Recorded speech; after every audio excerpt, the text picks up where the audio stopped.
आंदोलन करने वालों ने कोई अपराध नहीं किया। उन पर जिस तरह से पुलिस ने लाठीचार्ज किया, पुस्तकालय में घुसकर जैसे हिंसा की, वह अपराध था।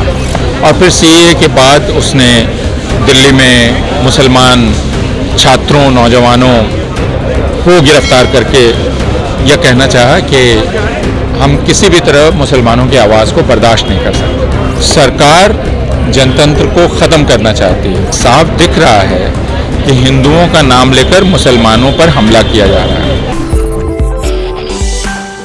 नमस्कार, आप देख रहे हैं दी कंटाप, मैं हूं प्रफुल्ल और हमारे साथ मौजूद हैं प्रोफेसर अपूर्वानंद जी, जो किसी परिचय के मोहताज नहीं है और सत्ता से सवाल करना, सामाजिक मुद्दों पर अपनी बात मुखरता से रखना, इनसे कोई सीखे। क्योंकि हर बार और हर जगह आप देखते होंगे कि ये बड़ी खूबसूरती से सवालों को रखते हैं, सामाजिक मुद्दों को रखते हैं और बात करते हैं। आँख से आँख मिला के बात करना ये जानते हैं और इन्हीं से जानेंगे। आज सीएए एनआरसी के आंदोलन को 2 साल हो गए। जामिया में 15 दिसंबर के दिन अटैक हुआ था। उस अटैक के ऊपर आज प्रेस क्लब ऑफ इंडिया में उसके 2 वर्ष होने पे एक कार्यक्रम रखा गया था और यहाँ पे ये मौजूद हैं।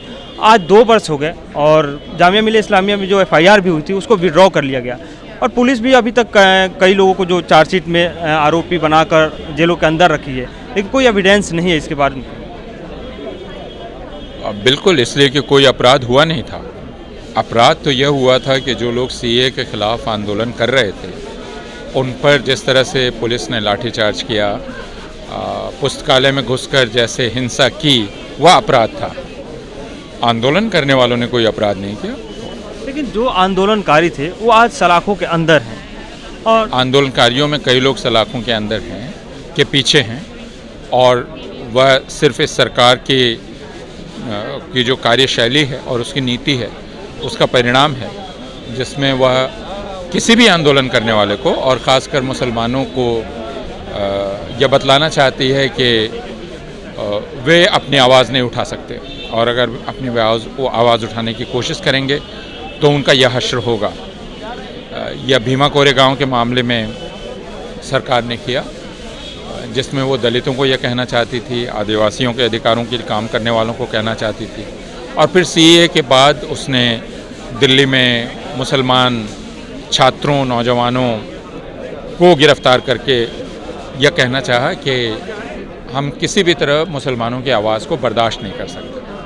तो जैसे देश में आप देख रहे हैं, जब भी कोई आंदोलन हो उसमें लड़कों को गिरफ्तार किया जाता है, यूएपीए के अंदर जेलों में डाल दिए जाते हैं, तो क्या आपको क्या लगता है कि लोकतांत्रिक रक्षा हो रही है या न आत्मनिर्भर भारत या नए तरीके? ये इस पे बहस की गुंजाइश क्या है? सरकार जनतंत्र को ख़त्म करना चाहती है, लेकिन लोग संघर्ष करके, आंदोलन करके उसको ज़िंदा रखना चाहते हैं। ये एक जद्दोजहद है। इनमें कौन जीतता है ये इस पर है कि हम सब लोग क्या करते हैं। जैसे कई लोग अभी सलाखों के अंदर हैं, यूएपीए लगा हुआ है दिल्ली दंगे के आरोप में। एक बार ऐसा भी आया था जब 2016 का प्रकरण हुआ था तो भारी संख्या में लोग सड़कों पे नजर आते थे, लेकिन इस बार ऐसे पिछले साल तो एक ख़ास बात ये हो गई कि महामारी भी साथ साथ आ गई, तो कोई बड़ा आंदोलन करना मुश्किल हो गया और जाहिर है लोगों ने जिम्मेदारी से काम लिया कि एक साथ लोग इकट्ठा ना हों, लेकिन इसका मतलब ये नहीं है कि लोग वापस कभी सड़क पे नहीं आएंगे। तो उनके लिए क्या करना चाहिए? इसे आज सिर्फ प्रेस कॉन्फ्रेंस करने से तो सरकार मानने वाली है नहीं। प्रेस कॉन्फ्रेंस एक तरीका है, बात करने के कई तरीके हैं, आंदोलन के कई तरीके हैं, हर तरीका अपनाया जाएगा। हिंदुत्व और हिंदू को लेकर बड़ा राजनीतिक गर्म है। मैं नहीं जानता, ये दरअसल हिंदुओं को तय करना है, लेकिन हिंदू और हिंदुत्व की बहस से उनको क्या लेना देना जिन पर रोज़ हमले हो रहे हैं। यानी कौन अच्छा हिंदू है, कौन हिंदुत्ववादी है, इससे उस व्यक्ति को वह जो चूड़ी बेचने वाला तस्लीम था जिस पर हमला हुआ, वह इस बहस का क्या करे, क्योंकि उस पर तो हमला हुआ, उसको पुलिस ने गिरफ्तार किया, उसको बहुत मुश्किल से जमानत मिली। तो यह साफ दिख रहा है कि हिंदुओं का नाम लेकर मुसलमानों पर हमला किया जा रहा है। अब हिंदुओं को साबित करना है कि वे कौन हैं, वे हिंदुत्ववादी हैं यानी वे भारतीय जनता पार्टी के साथ हैं, या वे एक मानववादी हैं मनुष्य के साथ। आपके गांधी पे मैंने बहुत लेक्चर सुने, आप जामिया में भी मैंने आपको सामने से सुना, और गांधी और गोडसे को दोनों को बराबर खड़ा किया जा रहा है और गांधी कहीं ना और गोडसे का नाम लेने साथ साथ नाम लेना ही शर्मनाक है,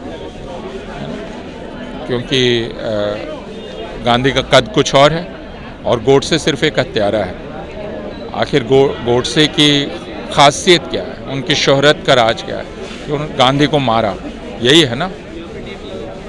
तो ये तो कोई भी कर सकता है जिसके हाथ में पिस्तौल हो, जिसको मौका मिल जाए। अगर हमें बात करनी है तो हमें दरअसल गांधी और सावरकर की बात करनी चाहिए, क्योंकि गोडसे के बारे में ये समझ लेना चाहिए कि वह सिर्फ एक पिस्तौल था। उस पिस्तौल पे जो उंगलियां थीं वो सावरकर की थीं, वो राष्ट्रीय स्वयंसेवक संघ की विचारधारा की थीं। आपको उस विचारधारा की बात करनी चाहिए, राष्ट्रीय स्वयंसेवक संघ की। सावरकर को भी तो वीर सावरकर की उपाधि से भारत रत्न देने की बात हाँ, कही वह जा रही तो है, लेकिन हम सब लोग जानते हैं कि सावरकर क्या थे।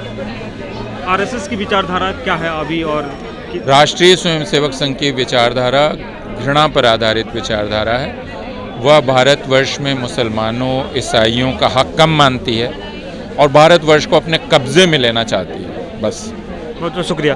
तो ये थे हमारे साथ प्रोफेसर अपूर्वानंद जी जो अपनी बात रख रहे थे। और आज 2 साल हो गए जामिया मिलिया इस्लामिया में हुए अटैक को, यानी 15 दिसंबर के दिन लाइब्रेरी को तोड़ दिया गया था, जामिया के छात्रों पे बोतल लाठीचार्ज किए गए थे और उसके उपलक्ष्य में यहाँ पे प्रेस क्लब ऑफ इंडिया में एक प्रेस कॉन्फ्रेंस रखा गया था, जिसमें तमाम लोग मौजूद थे जो विक्टिम रहे हैं, जिनके और जिनके घरों के बच्चे आज भी सलाखों के अंदर कैद हैं, वो सब थे।